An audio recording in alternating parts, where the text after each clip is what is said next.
Hello everyone, welcome to the 41st chapter of 1000 vocabulary from the Hindu। अगर आपको इसके पहले वाले वीडियोस देखने हैं वोकेबलरी के तो आप आई बटन पे क्लिक करके देख सकते हैं। चलिए वीडियो शुरू करते हैं। पहला वर्ड है कॉन्टोर्स। डेफिनेशन है एन आउटलाइन रिप्रेजेंटिंग और बाउंडिंग द शेप और फॉर्म ऑफ समथिंग। देखिए यहाँ लिखा है 2D कॉन्टोर्स टू 3D। इसका मतलब क्या है? ये किसी एरिया का ज्योग्राफिकल मैप है। उसी मैप को अगर हम 3D में कन्वर्ट करें तो ऐसा दिखता है। ये पिक्चर में ऐसा डिपिक्ट किया गया है। ओके, कॉन्टोर्स मतलब आउटलाइन। ओके, जो बाहरी सीमा होता है, पूरा बाहरी सीमा को हम बाउंड्री, ओके, हम बाउंड्री बना के अगर दिखाते हैं कि देखो ये एरिया है आपके स्विमिंग पूल का। आप अगर घर बनाने वाले हैं और उसमें आप स्विमिंग पूल बनाना चाहते हैं तो आपको आर्किटेक्ट दिखाएगा कि this is the area, okay, in which your swimming pool will be made. That is contour. Next word है एनार्की। डेफिनेशन है a state of disorder due to absence or non recognition of authority or other controlling systems. No law. Okay, law and order ये नहीं जब होगा, या फिर देखिए यहां लिखा हुआ है डिसऑर्डर। डिसऑर्डर का मतलब क्या है? जहां लॉ एंड ऑर्डर काम नहीं करता है। देखिए यहां क्या लिखा है, पिक्चर देखिए, by any means necessary these peoples are protesting. जब वो दंगा करते हैं, दंगा is anarchy, a type of anarchy. आपने एक न्यूज सुना होगा कुछ ही साल पहले, यूएसए के लास वेगस,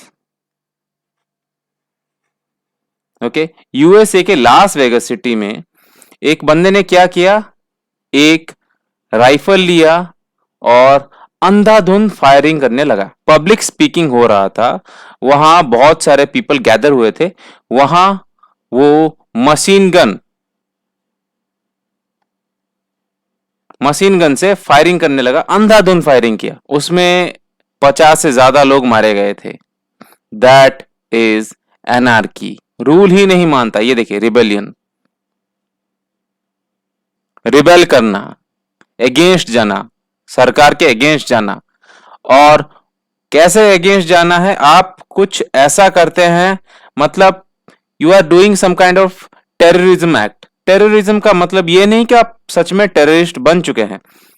आप नॉर्मली भी लॉ को अपने हाथ में लेके, if you are just being a criminal and doing या फिर making a lot of chaos, then you are an anarchist. देखिए यूसेज में देखिए, he must ensure public order in a country threatened with anarchy. वहां lawlessness हो जाएगा। सारे आदमी और औरतें सारे सिर्फ क्रिमिनल एक्ट को ही सपोर्ट कर रहे हैं। जिस देश में, उस देश में पब्लिक ऑर्डर आना जरूरी है। That is anarchy. Next word है कॉन्वेलेस।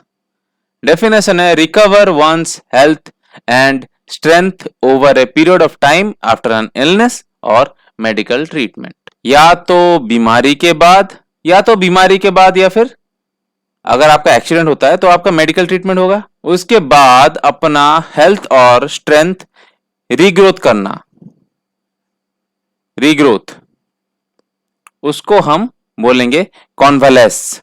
ये देखिए, गेट बेटर। हम अपने दोस्त लोग के लिए गेट वेल सून कार्ड लेके जाते हैं अगर वो हॉस्पिटल में रहते हैं, और उसका जो वापस हेल्दी होना, उसको कॉन्वलेस बोलेंगे। नेक्स्ट वर्ड है फ्राजाइल। डेफिनेशन है of an object easily broken और डैमेज्ड। सबसे इजी आपका एग्जांपल होगा ग्लास। आप जिस ग्लास में जूस पीते हैं वो ग्लास आप अपने सिर के ऊपर के हाइट से अगर नीचे फेंक देते हैं या फिर नीचे सिर्फ ऐसे गिरा देते हैं तो क्या होता है? वो टूट जाता है, बहुत ही इजीली टूट जाता है। देखिए, fragile items such as glass and china. China का मतलब यहाँ देश नहीं है, नहीं, चाइना का मतलब है जो चाइना वेयर बोलते हैं ना, जो कप और टी सेट्स होते हैं, उनको हम फ्राजाइल बोलेंगे। विच इज इजीली ब्रोकन, जो हम आराम से तोड़ सकते हैं या फिर जिसको हम आराम से डैमेज कर सकते हैं। नेक्स्ट वर्ड है डिसुएड। डेफिनेशन है persuade someone not to take a particular course of action. देखिए, his friend try to dissuade him from flying. Flying मतलब क्या कि देखो, अगर तुम इस, मैं बोलना तो नहीं चाहता हूं, बट सम, लीजिए एक्स एयरलाइंस, अगर आप इस एयरलाइंस में जाते हो तो उसका सर्विस बहुत ही बेकार है। ओके, पार्टिकुलर, अब पार्टिकुलर एक एयरलाइन में फ्लाई करने वाले हो, you are going to take a flight. यहां देखिए, ये रेनडियर बोल रहा है कि यहां मत जाओ, this is a lioness, sorry, this is a lion, okay, who is dressed as a female lion, and ये शायद डेट पे जा रहा होगा। और उसका दोस्त क्या बोल रहा है कि मत जाओ, उसके घर मत जाओ। वाई? वो उसको इस लायन के खाना बनने से रोक रहा है। दैट मीन्स कोई ऐसा काम मत करो जिसकी वजह से तुमको कोई नुकसान पहुंच सकता है, किसी को रोकना। ओके, किसी को रोकना, ये देखिए यहां लिखा है ना, prevent, that is dissuade. Next word है लर्किंग। डेफिनेशन है be or remain hidden so as to wait in ambush for someone or something. ये देखिए यूसेज में देखिए, a ruthless killer still lurked in the darkness. This lion is lurking, wait कर रहा है, छुप के वेट करना, दैट इज लर्किंग। इसका मतलब क्या है, इस सेंटेंस का मतलब क्या है? Ruthless killer still lurk in the darkness, यहां एक्चुअली लर्क्ड के नीचे अंडरलाइन होना चाहिए था। एक कातिल, रूथलेस किलर, एक बेरहम कातिल अभी भी रात में, रात के अंधेरे में छुप के शिकार करता है। Okay, he might be A serial killer. Okay, he might be A serial killer, जो सोचिए बच्चों को या फिर बूढ़े लोगों को या फिर जो औरतों को अपना शिकार बनाता है, उनको मार देता है फॉर सम रीजन। आपने ये मूवी तो देखा होगा, ए विलन। ओके, वो क्यों मारता था? वो अपना दुख, मतलब he had a lot of sadness inside. Ritesh Deshmukh ने जो प्ले किया है कैरेक्टर, उसके लाइफ में जितना भी प्रॉब्लम था वो कैसे सॉल्व करता था, उसको अपना गुस्सा कैसे निकालता था, किसी को मार के, किसी औरत को मार के, जो उसको मतलब बेइज्जत करता था, वो बेइज्जती संभालना पाके उस औरत को मार देता था। Okay, that is ruthless. और वो जो छुप के मारता था, that is lurking. Okay, that is lurking. Next word है बेसमिर्च। डेफिनेशन है डैमेज समवन्स रेपुटेशन। आपके दोस्त ने कल अपने पापा के पॉकेट से 1,000 रुपए चुरा लिए थे, उसकी वजह से उसकी जम के पिटाई हुई। ये बात स्कूल में किसी को पता नहीं है, पर ये बात आप पूरे स्कूल में एक टॉपिक बना देते हैं।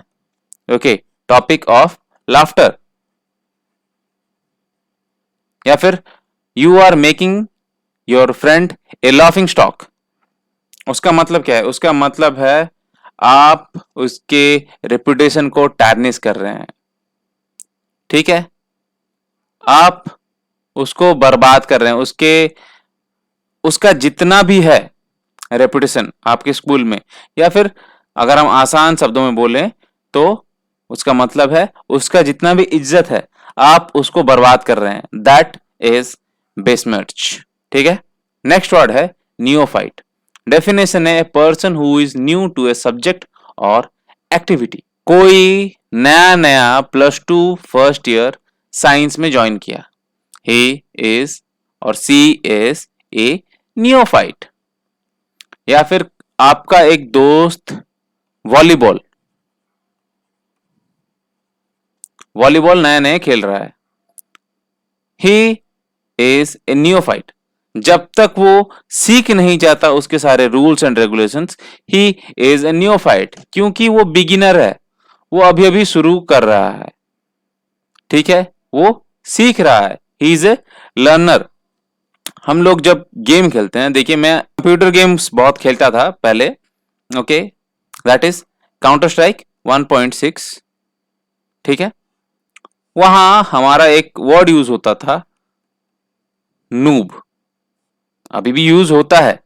Noob means who is new to the game, who doesn't know how to play, that is also known as neophyte. अगला वर्ड है ऑस्टियर। ये वर्ड रिपीट हो रहा है, मैं आपको बता दूं। डेफिनेशन है सेवियर और स्ट्रिक्ट इन मैनर और एटीट्यूड। एक जज है जो आपको सजा सुनाने में देर नहीं करता है, ठीक है, क्यों? क्योंकि वो बहुत ही ज्यादा स्ट्रिक्ट है, वो रूल्स एंड रेगुलेशंस पूरे तरह से बाय द बुक फॉलो करता है। मतलब अगर आपने गलती की है तो आपने गलती की है। If you are to fine $100, then you are to be fined $100। आपको कोई भी छूट नहीं मिलेगी, ठीक है, you are not going to get any kind of consideration. आपको बिल्कुल भी कंसिडर नहीं किया जाएगा। अगर आपने गलती की है आपको उसकी सजा मिलेगी। That type of person are austere. जैसे आर्मी में आपको 4 बजे उठना है, मतलब आपको 4 बजे उठना है, ये मैंने आपको पहले ही बताया था। This is the meaning of austere. अगला वर्ड है ऑनस। डेफिनेशन है something that is one's duty or responsibility. This is Atlas, this is Atlas. If you don't know who Atlas is, मैं आपको बता दूं, ग्रीस में जो ग्रीक गॉड्स होते थे, जो माना जाता था कि जूस जूस ने एटलस को बंदी बना के उसके ऊपर पूरा दुनिया का भार डाल दिया था। क्यों? क्योंकि एटलस ने दुनिया का जो पिलर होता है, मेन पिलर, उसको तोड़ दिया था। तो जूस ने उसको बंदी बना के पूरा दुनिया का भार उसके पीठ पे डाल दिया था। अगर उसने कोई भी गलती की या फिर उसने छोड़ दिया तो दुनिया के साथ साथ वो भी मिट जाएगा। यहां देखिए यूसेज में, the onus is on you to show that you have suffered loss. अगर आप इनकम टैक्स से बचना चाहते हैं तो इट इज योर ड्यूटी या फिर इट इज योर रेस्पॉन्सिबिलिटी। आपका बॉस आपको बोल रहा है ये तेरी रेस्पॉन्सिबिलिटी है कि तुझको दिखाना पड़ेगा कि तूने लॉस सफर किया है, तुझको लॉस हुआ है बिजनेस में। That is onus. इसी के साथ आज का वीडियो खत्म करूंगा। Hope you are able to learn something. आपके साथ अगले वीडियो में मुलाकात होगी। तब तक के लिए थैंक यू एंड बाय।